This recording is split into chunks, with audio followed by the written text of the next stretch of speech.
Hello friend, आपका स्वागत है हमारे चैनल साइबर एजुकेशन में। फ्रेंड, आज के वीडियो में हम लोग बात करने वाले हैं बिहार आईटीआई परीक्षा 2022 से संबंधित साइंस के इंपॉर्टेंट क्वेश्चन के बारे में। अगर आपको भी बिहार आईटीआई का प्रवेश परीक्षा देना है 2022 में, तो आपके लिए ये वीडियो बहुत ही इंपॉर्टेंट है। इस वीडियो के माध्यम से हम लोग साइंस के क्वेश्चन देखेंगे जो कि आपके एग्जाम के दृष्टि से बहुत ही इंपॉर्टेंट है, और वैसे वैसे क्वेश्चन देखेंगे जो कि आईटीआई के एग्जाम में बार बार पूछे जाते हैं। तो चलिए हम लोग इस वीडियो को स्टार्ट करते हैं। इससे पहले इस वीडियो को दोस्तों के साथ ज़्यादा से ज़्यादा शेयर कीजिएगा। साथ ही अगर अभी तक आपने हमारे चैनल को सब्सक्राइब नहीं किया है तो चैनल को सब्सक्राइब करके बगल घंटी के और नोटिफिकेशन पर क्लिक कर लें, क्योंकि यहाँ बिहार आईटीआई की संपूर्ण तैयारी करवाई जाती है और बिल्कुल फ्री में। तो चलिए हम लोग वीडियो को स्टार्ट करते हैं। सो फ्रेंड, यहाँ से देख सकते हैं मैंने इस क्वेश्चन के पीडीएफ को ओपन कर रखा है। तो चलिए हम लोग एक एक करके सारे क्वेश्चन को देखते हैं। इससे पहले आपसे रिक्वेस्ट है कि वीडियो को शुरू से लेकर लास्ट तक देखें, और वीडियो खत्म होने के बाद आप अपना स्कोर जरूर शेयर करें कि आपने कितने क्वेश्चन का राइट आंसर दिया हुआ है। साथ ही अगर आप इस क्वेश्चन का पीडीएफ चाहते हैं तो सबसे पहले आपको टेलीग्राम ग्रुप को ज्वाइन कर लेना होगा,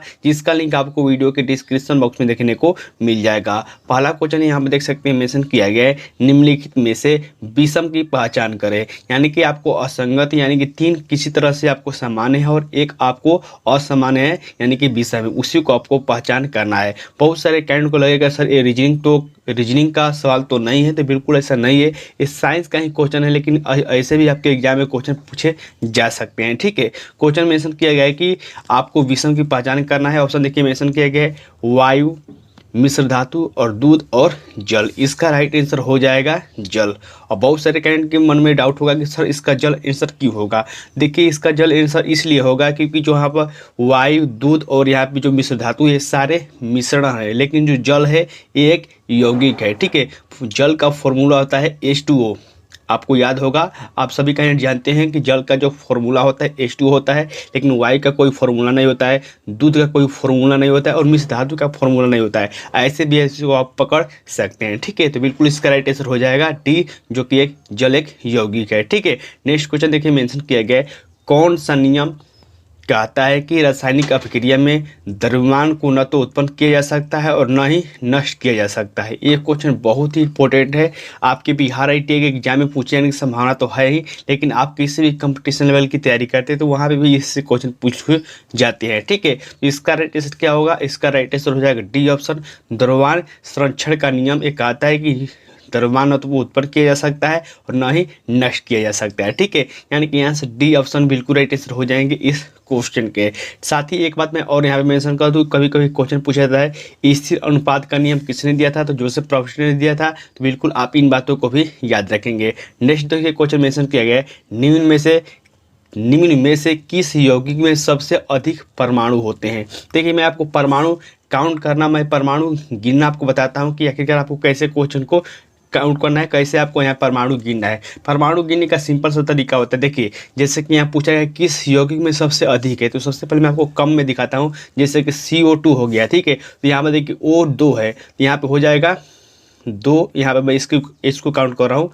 यहाँ पे देखिए CO2 को मैं काउंट कर रहा हूँ, तो यहाँ पे O2 है, यानी कि ऑक्सीजन 2 है तो हमने 2 कर दिया। इसके बाद प्लस हम लोग करेंगे। ठीक है, और यहाँ पे जो कार्बन है 1 है, तो 2 1 3 हो गया। यानी कि यहाँ पे CO2 में आपको जो परमाणु की संख्या 3 है, लेकिन आपको सबसे अधिक पूछ रहा है। ठीक है, तो सबसे अधिक करने के लिए आपको सभी में काउंट करना होगा। तो मैं आपको यहाँ पे देखिए H2SO4 को काउंट करता हूँ। ठीक है, यहाँ पे हो देखिए 4 दूनी के 8, यहाँ पे 8 हो जाएगा ऑक्सीजन, प्लस सल्फर हो जाएगा 1 और प्लस यहाँ पे हाइड्रोजन हो जाएगा 2, यानी कि 8 2 10 1 11। यानी कि यहाँ पे जो H2SO4 में सल्फ्यूरिक में जो परमाणु की संख्या है ये आपको 11 हो जा रही है। ठीक है, इसलिए यहाँ से बी ऑप्शन बिल्कुल राइट आंसर हो जाएंगे इस क्वेश्चन के। आप ए और डी को काउंट कीजिएगा तो 11 नहीं आएगा, इससे कम ही आएगा। मैं चलिए काउंट करके दिखा देता हूँ। देखिए OH हो गया, तो OH यहाँ पे 2 है, तो 2 दूनी के 4 4 1 5 5 ही हुआ, नहीं होगा। यहाँ पर देखिए HNO2 की बात करते हैं, यहाँ पे 2 हो जाएगा, है 2 और 2 यहाँ पे हो जाएगा ए, और इसके बाद 2 2 2 4, यानी कुल मिलाकर कह सकते हैं कि जो परमाणु की संख्या जिसमें अधिक होगा उसी को आपको बताना है। तो यहाँ पे इसको जब काउंट करेंगे तो यहाँ पे 11 हो जाएगा, इसलिए यहाँ से बी ऑप्शन बिल्कुल राइट आंसर हो जाएगा। ठीक है, परमाणु की संख्या कैसे ज्ञात करना है मैं फिर से रिपीट कर देता हूँ ताकि आपको अच्छे से समझ में आए। जैसे कि मैं यहाँ पे एग्जाम्पल लेकर फिर से HNO2 को बता देता हूँ। जैसे कि यहाँ पर देखिए जो ऑक्सीजन के परमाणु यहाँ पर 2 है तो 2 हो जाएगा। इसके बाद H और N यहाँ पे एक एक है तो इन दोनों को काउंट कर लीजिए, 2 2 4। ठीक है, तो ऐसे करके आप आसानी से इसको काउंट कर सकते हैं। और ये कॉन्सेप्ट बहुत ही क्लियर होना चाहिए क्योंकि ऐसे क्वेश्चन आपके एग्जाम में पूछे ही जाते हैं। रसायन के लिए गणना की इकाई क्या होती है? तो रसायनों के लिए जो गणना की इकाई होती है इसे हम लोग मोल कहते हैं। ठीक है, यानी कि यहाँ से ए ऑप्शन बिल्कुल राइट आंसर हो जाएंगे इस क्वेश्चन के।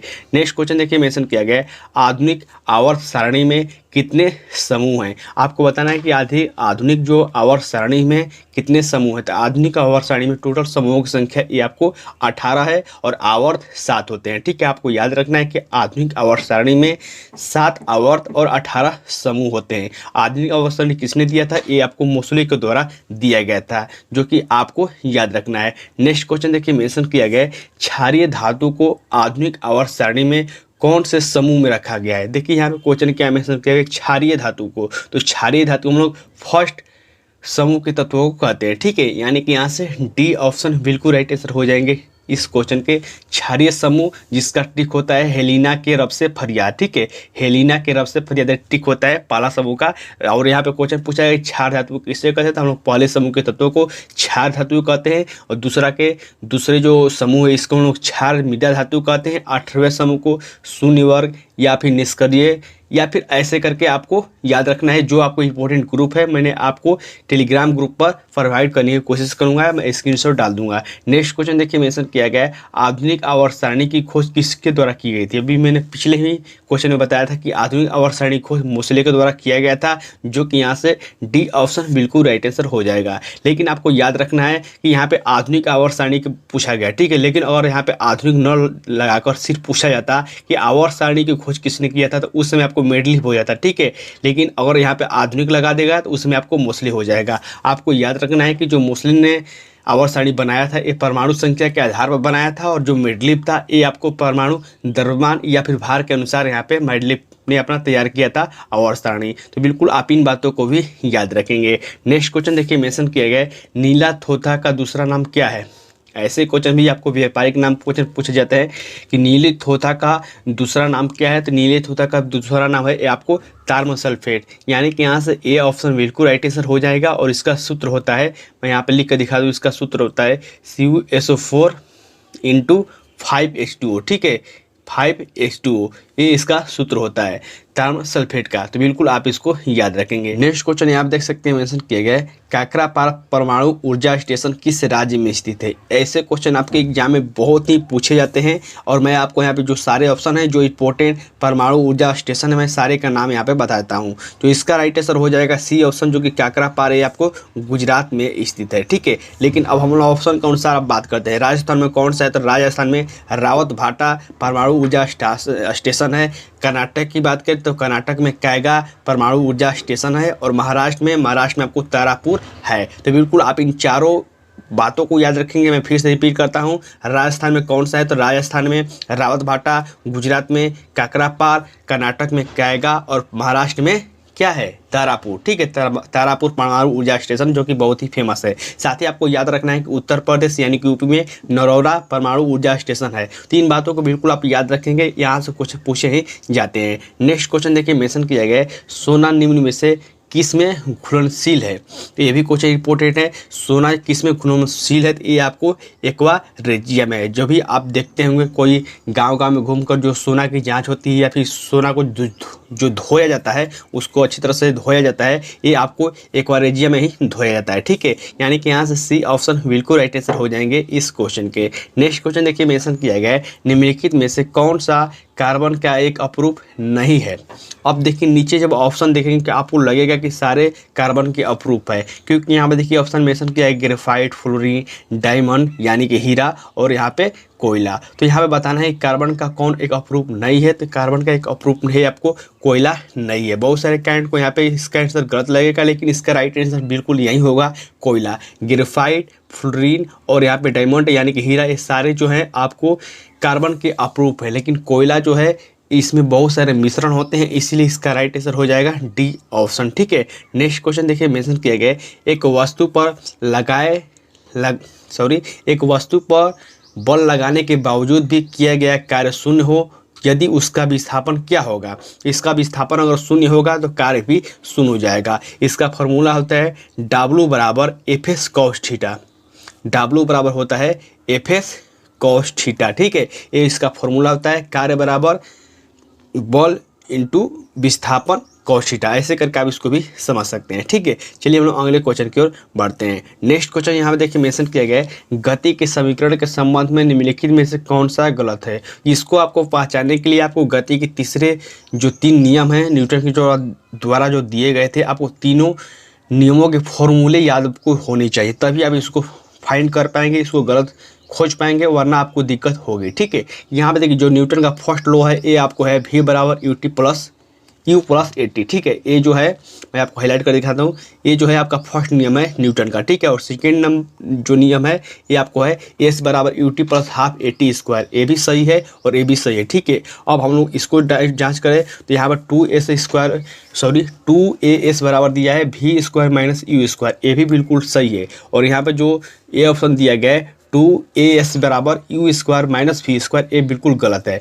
देखिए इसको आप ऐसे भी फाइंड कर सकते हैं, जो U होता है ये आपको प्रारंभिक दूरी होता है, और जो V होता है ये आपको प्रतिबिंब की दूरी यहाँ पे लेंस में होता है, लेकिन ये आपको अंतिम वेग होता है। जो V होता है अंतिम वेग होता है, तो यहाँ पे अंतिम वेग में से ही आपको प्रारंभिक वेग घटाया जाएगा, ठीक है। इसीलिए यहाँ से ये सही है, लेकिन यहाँ पे देखिए कि मेंशन किया गया है कि पहले U दे दिया गया है, ठीक है। इसीलिए यहाँ से ये बिल्कुल गलत हो जाएगा, ठीक है। जो ए ऑप्शन है बिल्कुल गलत हो जाएगा, तो यहाँ से ए ऑप्शन बिल्कुल राइट हो जाएगा आपके आंसर, ठीक है। नेक्स्ट क्वेश्चन हम लोग देखते हैं। नेक्स्ट क्वेश्चन देखिए मेंशन किया गया है, प्रकाश तंतु किस सिद्धांत पर कार्य करता है। तो प्रकाश तंतु आपको पूर्ण आंतरिक परिवर्तन के सिद्धांत पर कार्य करता है, तो यहाँ से बी ऑप्शन बिल्कुल राइट आंसर हो जाएंगे इस क्वेश्चन के। कभी कभी डायरेक्ट क्वेश्चन ये भी पूछा जाता है, ये पूर्ण आंतरिक परिवर्तन के कौन कौन से उदाहरण है। तो पूर्ण आंतरिक परिवर्तन के बहुत सारे उदाहरण हो जाएंगे, जैसे कि हीरे का चमकना, ऐसे हीरे का चमकना, या फिर आपको मृत्तिका का दिखाई देना। अब देखिए यहाँ से एक क्वेश्चन और पूछा जाता है कि प्रकाश तंतु जो ऑप्टिकल फाइबर है,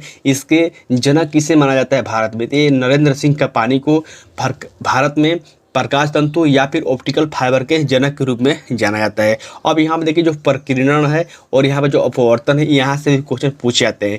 पूछा जाएगा कि प्रकाश की प्रकीर्णन के कौन कौन से उदाहरण हैं, कौन कौन से एग्जाम्पल है, उसको बताइए। तो देखिए जो प्रकाश का प्रकीर्णन, इसका जो एग्जाम्पल हो जाएगा आकाश का नीला दिखाई देना, या फिर सुबह शाम जो सुबह शाम जो सूर्य दिखता है हम लोग को लाल वो क्यों दिखता है, ये भी प्रकीर्णन के कारण दिखता है। अपवर्तन का उदाहरण हो जाएगा जल में जो कोई भी चम्मच होता है टेढ़ा दिखाई प्रतीत होता है, या फिर जल में कोई छड़ है वो भी टेढ़ा प्रतीत दिखाई देता है। तो ऐसे करके जो एग्जाम्पल हैं आपको अपवर्तन से संबंधित हो जाएंगे, ठीक है। तो मेरा कहने का मतलब यही है कि प्रकीर्णन, परिवर्तन और इन सारे एग्जाम्पलों को आप देख लीजिएगा, यहाँ से क्वेश्चन पूछे ही जाते हैं। नेक्स्ट क्वेश्चन देखिए मेंशन किया गया है, प्रतिरोधकता की एक सही मात्रा क्या है। प्रतिरोधकता की सही मात्रा क्या है, तो प्रतिरोधकता की एक सही मात्रा का आपको ओम मीटर हो जाएगा, ठीक है। आपको याद रखना है, कभी कभी कैंडिडेट यहाँ पे ओम मार देते हैं, जो कि गलत हो जाएगा। ओम आपको सिर्फ प्रतिरोध का हो जाएगा, ठीक है। प्रतिरोध का जब एसआई मात्रक पूछा जाएगा तो उसमें आपको ओम हो जाएगा, लेकिन यहाँ पे प्रतिरोधकता का पूछा गया है, इसलिए ओम मीटर हो जाएगा। एम्पियर किसका मात्रक होता है, कि विद्युत धारा का मात्रक होता है। जूल किसका मात्रक होता है, तो कार्य और यहाँ पे ऊर्जा का जो मात्रक होता है ये आपको जूल होता है। नेक्स्ट क्वेश्चन देखिए मेंशन किया गया है, किसके द्वारा एसी को डीसी में बदला जाता है। देखिए ये क्वेश्चन बहुत ही इंपॉर्टेंट है और बहुत ही बार आपके एग्जाम में या फिर किसी एग्जाम में पूछा गया है। एसी को डीसी में कौन बदलता है, तो ये आपको रेक्टिफायर बदलता है, ठीक है। यानी कि यहाँ से बी ऑप्शन बिल्कुल राइट आंसर हो जाएंगे इस क्वेश्चन के।